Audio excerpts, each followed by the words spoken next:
స్టేజ్లో సరిగ్గా మీరు అందరూ వినాలి. గ్రోయింగ్ స్టేజ్లో మనం చాలా వల్నరబుల్గా ఉంటాం, బిక్కుమంటూ ఉంటాం, రాణిస్తామా రాణించమా అనే సమయంలో. ఇలాంటి సమయంలో మనం ఎప్పుడు కూడాను పాజిటివ్ అట్మాస్ఫియర్ ఉన్న చోట మాత్రమే ఉండాలి. అది ఏర్పరచుకోవటం మన చేతుల్లో ఉంది. నేను ఇంకా సినిమాలు స్టార్ట్ అవ్వలేదు.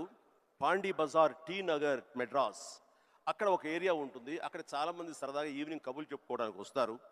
వచ్చినప్పుడు వాళ్ళ దగ్గర నేను సరదాగా వెళ్తే ఒక ఫ్రెండ్ తీసుకెళ్ళి రా సరదా కూర్చొని ఒక టీ తాగి వచ్చేద్దామని. ఏంటా మీ ఫ్రెండా? ఎవరు? ఏం పేరు? శివశంకర్ వరప్రసాద్ అండి. ఆహా, ఓకే. ఏంటి సినిమాలో వేషాలు వేద్దామనా? అవునండి. అబ్బో ఏ వేషాలు అంటే అవకాశం ఉంటే హీరోగా చేద్దామని.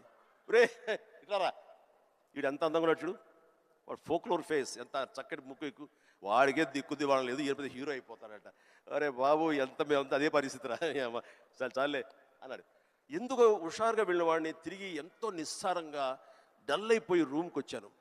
వచ్చిన వాడిని ఎందుకు వెళ్ళానా అక్కడికి అని, నేను ఏ వ్యక్తిత్వ వికాస పుస్తకాలు చదవలేదు, ఏ గురువులు లేరు, ఏ సద్గురువులు లేరు, నాకు ఎవ్వరూ లేరు. ఆ టైంలో నా ఆంజనేయ స్వామి నేను ఇంటరాక్ట్ అవుతాను, చేసుకుంటాను, నా బాధలు ఆయనతో చెప్తాను, ఆయన నాకు సమాధానం చెప్పినట్లుగా నాకు అనిపిస్తుంది, ఆ సూచనలు తీసుకుంటాను, తద్వారా అలాగే నేను వెళుతూ ఉంటాను. నేను ఎవరు వెళ్ళమన్నారు అక్కడికి? వాళ్ళందరూ దిక్కుమాలి ఎదవలు కదా, ఫ్రస్ట్రేటెడ్ పీపుల్. అక్కడికి వెళ్తే నీకు ఉత్సాహం వచ్చేస్తా అనుకుంటావా? మన ఇద్దరం కూర్చున్నాం కదా, మన ఇద్దరు సరదాగా మాట్లాడుకుంటున్నాం కదా, నేను ఎంకరేజ్ చేస్తున్నాను కదా, ఎవడెళ్ళమన్నాడు రాని? అవును స్వామి తప్పైపోయింది, నేను వెళ్ళకూడదు, చిచ్చి చాలు. ఆ క్షణం నుంచి, ఇది I'm talking about 1977 somewhere mid, ఆ రోజు నుంచి మళ్ళీ పాండీ బజార్ వైపు నేను వెళ్ళలేదండి, వెళ్ళలేదు. మనం నెగిటివిటీ ఉన్న చోటకు వెళితే, మనం కన్సాలిడేట్ అవుతాడు వెళితే కనుక మనం షార్ట్ అయిపోతాం. దీనికి బెస్ట్ ఎగ్జాంపుల్ అందరికీ తెలిసేలాగా చెప్పాలంటే విజయ్, మనం స్లాబ్ వేస్తాం. స్లాబ్ వేస్తే ఆ రోజు వర్షం పడకూడదని అందరం కోరుకుంటాం, చాలామంది తెలుసు.